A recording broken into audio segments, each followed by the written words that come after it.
إنا أنزلنا إليك الكتاب بالحق لتحكم بين الناس بما أراك الله ولا تكن للخائنين خصيما واستغفر الله إن الله كان غفورا رحيما. ولا تجادل عن الذين يختانون أنفسهم إن الله لا يحب من كان خوانا أثيما يستخفون من الناس ولا يستخفون من الله وهو معهم إذ يبيتون ما لا يرضى من القول وكان الله بما يعملون محيطا.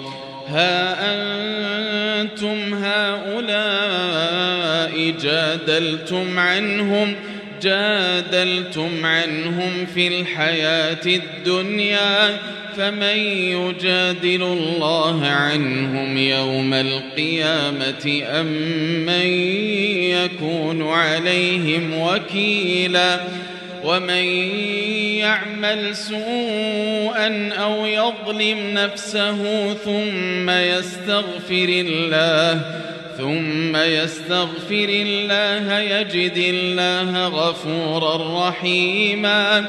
ومن يكسب إثما فإنما يكسبه على نفسه وكان الله عليما حكيما. ومن يكسب خطيئة أو إثما ثم يرم به بريئا فقد احتمل بهتانا وإثما مبينا.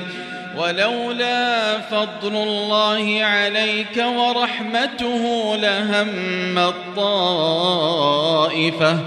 لهمت طائفة منهم أن يضلوك وما يضلون إلا أنفسهم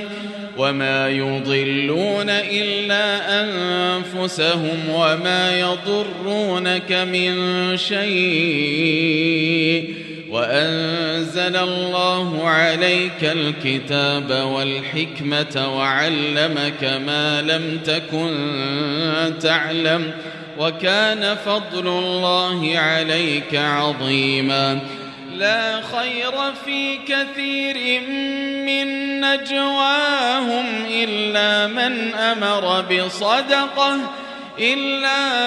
أمر بصدقة أو معروف أو إصلاح بين الناس ومن يفعل ذلك ابتغاء مرضات الله فسوف نؤتيه أجرا عظيما. ومن يشاقق الرسول من بعد ما تبين له الهدى ويتبع غير سبيل المؤمنين نوله ما تولى ونصله جهنم وساءت مصيرا.